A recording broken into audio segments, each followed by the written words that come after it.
Hello all and welcome back to Space Engineers. Today we're going to be taking a look at a Respawn Pods mod. This was put together by myself using submissions by our community over on the Discord. And the result is that we have a new pod for every vanilla spawn location. These do replace the default spawn pods, so you won't be able to use both, but they give you a really nice variety of starting options. Also worth noting, the new pods do not use any mods or scripts. They're all vanilla blocks, so they should work just fine with most worlds and servers. They do use the DLC, but you don't actually have to have the DLC. I know someone's going to ask about this. They'll spawn in just fine either way. It might even be a nice way for you to test out some of the DLC blocks before you go out and buy those yourself. Now let's jump right into one of these. The way this is going to work is I'm going to respawn in each of them and give you a rundown, a quick rundown of what you're going to be starting with. So this is the space pod. This was built by mostly AWOL.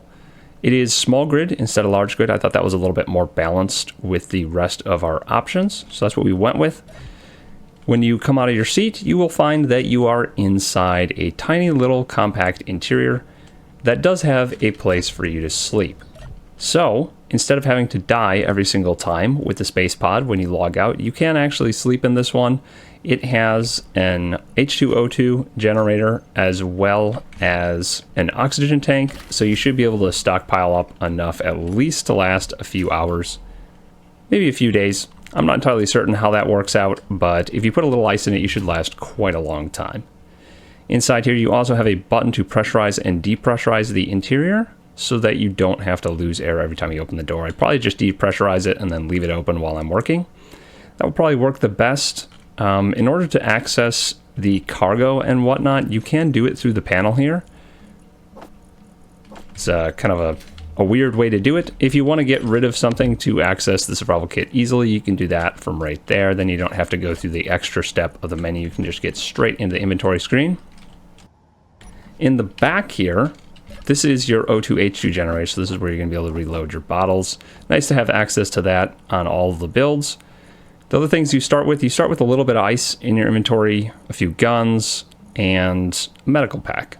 As with the vanilla starter pod, you're always going to start off pointing at an asteroid about 1 kilometer away, so it should be easy to fly right up to it and get going with this thing. And you do have a couple batteries to get yourself going too. You have 2 of the small grid large batteries.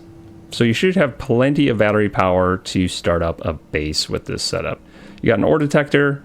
It is small grid, so it might not be able to see great, but it's going to be an addition. Beacon, antenna, either one you want to use. And that's about it for this starter pod. The next one we're going to take a look at is the Earth-like drop pod. This one was designed by SnowTiger256. And we're going to come into the planet, spawning a little ways up so you can kind of see where you're starting. Get a look around before you start driving, because this one is a fully functional rover style. Let's take a quick look at access points here. Around the right side of the vehicle, we've got our medium cargo container. This is not attached through large access points to your survival kit, so you won't be able to move components between the two, but you can store a whole bunch of ore and whatnot there, and you can put components in there manually. Right here is where you will recharge with your survival kit, and on the back you have a connector which is attached with large cargo access points to the survival kit. So you can store things in there, move things in and out fairly easily. Over on this side, you've got the O2H2, which is where you can get your bottles. Other stuff inside, don't actually have that in there. We have a gun, as usual. The data pad here will automatically spawn in if you have economy enabled in your world. And here the weather turning up. So let's jump back inside. On the hotbar for this one, we have handbrake on number 2, so you don't have to be using the infamous parking brake button. And it does feel pretty good to drive around. We have on number 1 a remote control. If you double tap that, you get into a camera, so you can drive this thing in reverse. Pretty nice feature, especially with the connector on the back. It makes it easy to dock up to your starter base or whatever you have going at the moment. Back and forwards here, we also have an ore detector, beacon, antenna. We have our batteries. There are 2 of those, just like on the previous one. So you have plenty of power to get a base up and running. It's kind of a common theme throughout all these. A couple batteries is generally a good thing. And of course, it does feel pretty darn good to drive around with this thing. It comes with a gyroscope, so when you're going off jumps and whatnot, you are pre-set up to not be flipping over. 1 gyro, not a whole bunch, so you are going to have to be a little bit careful, but if you do get yourself in a situation where you're on ice or you're flying around a little bit, you do have some control. Our moon pod for this one is once again a rover. This one was designed by Task Force 577. And we've got an interior on this vehicle as well. Let's take a quick scoop around the outside. Nice, we spawned somewhere nice and level. Look at the earth in the background, beautiful. When you hop out of your seat, you have, once again, an interior and a bed, so you don't have to worry about respawning. Little access point to stuff here. This is your survival kit access. A little bit awkward to get to if you are outside, but from inside it's not bad at all. Full-size kitchen here, which is kind of cool seeing the new blocks. We've got a gun rack there and buttons for opening and closing the door. Let's hit that open button. It waits, it depressurizes, and then it opens for you, which is kind of nice. And actually, from here you can just barely reach the survival kit, so you don't have to go inside to recharge yourself, which is kind of nice. From outside, we have our close button right there and an open button right here with a little airlock mechanism info. Looking around the outside, right here is where you are going to access your O2H2 generator. Get your bottles in and out. In the back, you've got some hand storage. This is not attached through any conveyor system, but it is a nice option to have. Spare tire, your battery in the back there. And on this side, this connector is attached directly to your survival kit so that you can put things in and out of that from the outside of your vehicle pretty conveniently.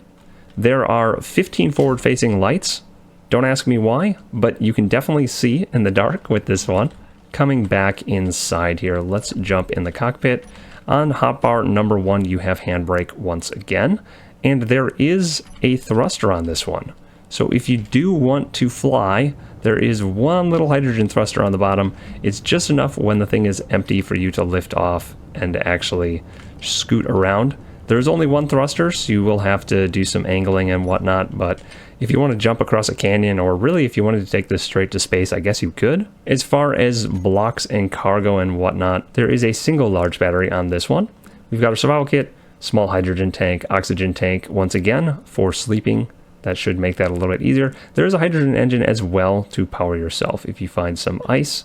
It has a gyroscope, so when you're driving around on the lunar surface, you can at least keep yourself upright. I like the little spinning antenna, and there's, of course, on top here, a little bit of solar power. That's not going to be enough to sustain you long term, but it should keep you going for a little bit while you get started. The next one we're going to take a look at is the Mars pod. This was designed by Master Crash 06. And it is kind of funny because the theme for this one was crashed ships. And here we are down on the surface. Now, looking around the outside, we've got a lot of different thrusters on the back here. This is going to be where you access your survival kit. It is attached to a medium cargo container and then the survival kit up here. This is where you're going to recharge. If you run out of thruster stuff, you got to come in. This is the easiest way to walk up here and get to it. So that's one way you can recharge if you don't have hydrogen in your pack. But there is a large hydrogen tank, so you should be able to charge that up and have plenty to last you quite a while. There's also an oxygen tank, O2H2 generator, and a single large battery. There's another one, but it's not complete, so there's only one, at least when you're starting. This vehicle also does have an ore detector. Right here you can see there's some pipes that are broken. A few things to fix up. There are a few thrusters that are mostly intact. That's a lot of metal grids. So you should be able to get a vehicle up and flying pretty quickly with this as your start. As for what you have in the inventory, you have your rifle and ammo. You have the oxygen, hydrogen bottle, and a little bit of ice to get you started. Next up, we have the Europa pod. This was designed by mostly AWOL once again. Spawn in here on Mars's moon. Look at all this nice blue lighting around us. This is a skimmer design. I'm going to drive this around for a second here. It has a little bit of friction, but really not much. It's pretty comfortable to drive around. There are little thrusters on your legs too, and when you get above a certain height off the ground, they help push you back down, just to make flying and skimming around on the moon a little bit easier. We got that nice low angle sun here. On the hotbar, we have a camera that's forward facing. Come back out from that, you can control the little light. Lets you rotate around, zoom in, zoom out, and things like that. Also pretty useful. We've got hydrogen engines, batteries, and thrusters on our hotbar as well as handbrake. Handbrake does actually work with this setup because the friction is not quite set to 0 on the wheel suspensions. In the inventory, we find that we have one large battery, we have an antenna, a couple gyroscopes to make sure you can stay level, ore detector, beacon, searchlight, survival kit, and a few other little odds and ends here and there. The event controller is used for those little thrusters on the legs that we saw before. Coming on outside here, take a look around this. Up here is where, oh my gosh, I flew up so fast. Up here is where you'll find the survival kit access for recharging. And on the back, you've got access to your medium cargo container, which is attached directly through large cargo to the survival kit, so you can move big components in and out of this location. The last thing I want to point out here is that the O2H2 tank for this one is buried in the middle of the vehicle, so you're not going to be able to pass your bottles in and out of it directly. You're going to have to do some rearranging if you want to recharge those bad boys, or maybe add an oxygen tank or a hydrogen tank somewhere to the outside where you can then access them and recharge your bottles. Now, many of you know there is not much reason to spawn on Europa with the survival kit because, as far as I can tell, there is no stone, so the survival kit can't actually process anything, but at least you have a skimmer so you can scoot around on the surface, race your friends, maybe find an NPC trading station, do an economy start. Something like that might be worth trying out, so I figured having this mobile start would be a good option. Next up, let's take a look at the alien drop pod. This is the only one in this entire mod that I designed myself. We do drop in from a decent height on the alien planet. Look at that beautiful line below us. Gotta love biome lines. Anyway, we drop in. It's a little bit crazy, but it does stabilize before you hit the ground. And we should land fairly level in this location. Everything starts folded up on this one, but it should unfold in a second.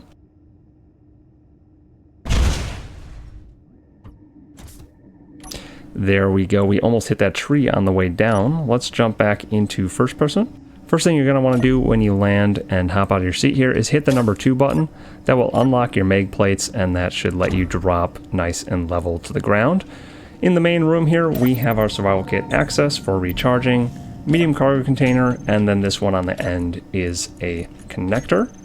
You also have a little bit more storage underneath the bed if you want to go in and store things by hand. You also have some sneaky little presents I left for you, a power kit, and some ice over here. You won't see that in the regular inventory screen anywhere, but if you go look in those containers specifically, you will see those. You got a bed up here, and this area is pressurized and nice and warm, so you don't have to worry about dying.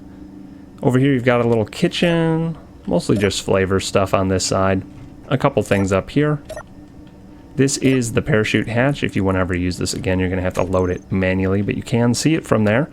Up top on the other buttons, we have switch comms. This will switch between your antenna and your beacon, and then this turns the survival kit on and off. When you turn the survival kit off, a timer will start, and it will turn the survival kit back on in 2 minutes. That is in case you have forced respawn enabled on your server. It gives you the option to turn your survival kit off, spawn somewhere else, and then the survival kit turns back on so you can spawn back here at a later time. This little thing I'm looking at in the corner here, this is a hydrogen tank. If you want to recharge your hydrogen bottles, this is one way to do it. You also have access to an O2H2 in the airlock over here. This is a functional airlock. Doors will close behind you as you walk in and out. So this is another little med kit over here. This button operates the ramp. You can look outside with the ramp up and the ramp down. And this is your O2H2 generator. This is going to be your easiest way to get your bottles in and out, and it's close to the door so you can recharge them easily. Coming outside here, we've got our battery. This operates on a single large battery, which is right there. On the right side here, you have your hydrogen engine, a bunch of stuff that operates your door and your ramp. This is an air intake to pressurize the interior. This is your medium cargo container if you want to access that directly, or you can access it through the connector on the back here. A little flavor storage area that doesn't really do anything. Some more of that. This here is your antenna, and you can climb up top if you want to, if you don't have a jetpack and you want to work on stuff up here. This pod also has a decoy block in case you're playing with weather turned on and lightning damage turned on. That there will get struck by lightning before anything else does.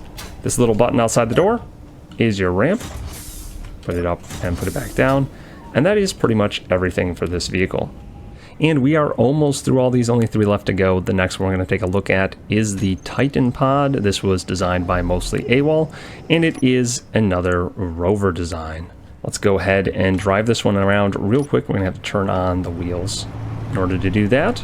It feels very nice. It doesn't go very fast, but it has some nice high clearance, so you don't have to worry about any sort of crazy stuff happening while you're driving around in this one. Let's go ahead, hit number 9. That is our handbrake. And we'll hop out. There isn't a whole lot of access locations on the outside of this vehicle. In fact, when you look around, you might be wondering, where the heck do I get to any of the inventories? And that is directly underneath here. This right here is the survival kit. You can charge, and you can also hit K while you're looking at it and then switch to inventory.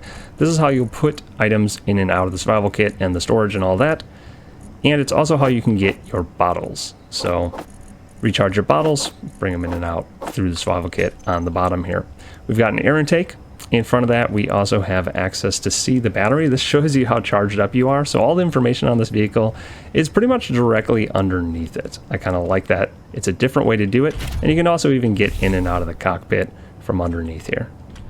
Looking in first person in the cockpit, you will see that we have some flavor set up for us and a smiley little face. That face seems to match the one on the survival kit. And I'm not going to spoil it for you, but I will say that the prompt for the build event that resulted in this rover was bad AI. Take that as you will. For power on this one, we do have a single battery. We have a couple gyros to keep yourself upside right. That's the little air vent. Some lights, a solar panel up top, which will help you limp along. It's not going to sustain you for a long period, but it'll keep you going for a little while. Aside from that, there's not a whole lot else to say about this rover. It should be a pretty comfortable start. The next one we're going to take a look at is the Pertam drop pod, once again made by mostly AWOL. And this one is a broken down rover. See in the cockpit area here. It is a big boy though. Lots of parts, lots of stuff to repair, but it's not currently running. That said, you should be able to get it up and rolling just using the parts available and things that you can make in the survival kit, which you have access to right here. Once again, you can either hit I to get in the inventory of that, or K and then switch over to the inventory. This door here's got a mind of its own because everything is broken. But inside here, we have a couple things. Weapons on that side. Over here, you have 2 medical kits. Under the seat over here, there are a few data pads, which are mostly flavor text for anyone running the Scrap Lords of Pertam mod, which is an NPC mod I put together specifically for populating the skies of Pertam. If you want to hear more about that mod, there will be links in the video description. If you're not running that mod or you don't care, just ignore those. They're going to be in there regardless, but you don't need to see them. Coming outside here, we can see that the vehicle is pretty busted up, but if you can prop the right side of it up, you should be able to grind down some of the wheel parts from the left side, move them over to the right side, get at least 4 suspensions and wheels up and running, maybe just both the fronts and both the backs. Underneath, you can see there are 2 batteries. Both of them are still active, in fact, so you have plenty of power. From the outside of the vehicle, you can actually access the survival kit, which is kind of nice. You don't have to go in from this side.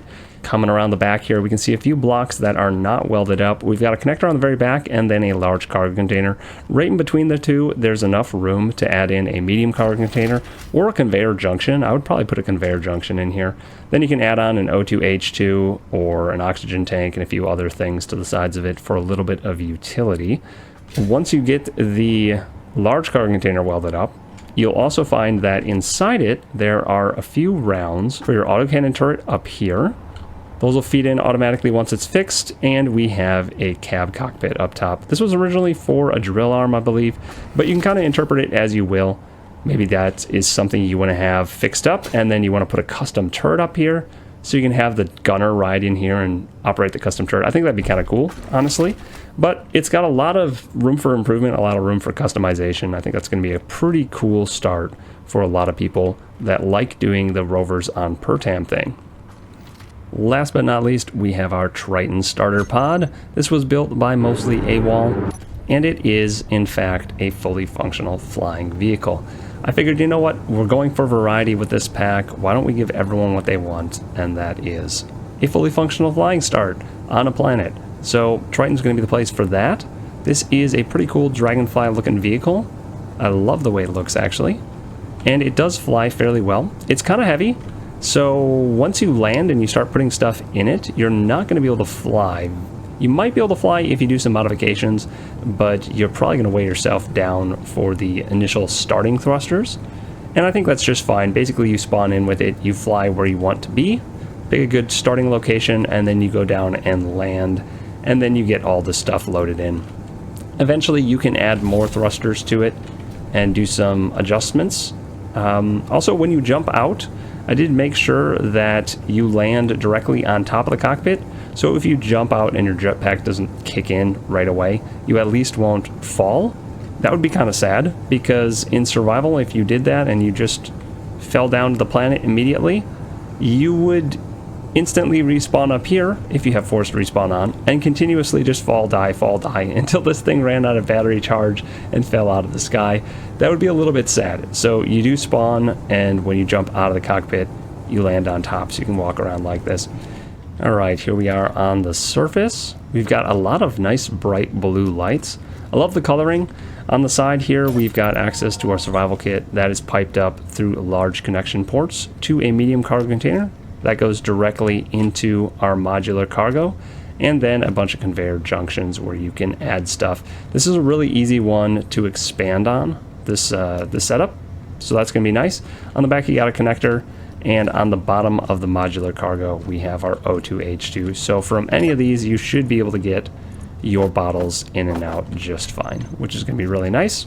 For power production on this thing, you of course have the 2 solar panels on top, and then you have 2 large batteries in the battery pack. There's also a hydrogen engine so that you can produce power from the prolific amounts of ice on this. Hydrogen engine paired with an O2H2 and 2 small hydrogen tanks. Pretty nice setup. We have an ore detector and a searchlight that's actually on our hotbar. If we go ahead and take off here real quick, you can see that we have access to using that. It is upside down, so it's a little bit funky to use, but you can zoom around and zoom in on things if you like. Everything else is set up nicely on the hotbar, so you can toggle it on and off with ease. And with that, we have covered every starter pod. Real quick, I'd like to say thank you for watching. If you managed to get this far, certainly consider hitting that like button. It does help the channel a lot. If you'd like to see another starter pod showcase, you could check this one out. It's a collection of all the pods I designed to go with the NPC mods I'm currently making to populate the vanilla star system. More info on that is available on Patreon. Shout out to all of my former and current patrons. Your support is much appreciated, and I look forward to seeing you in the next one.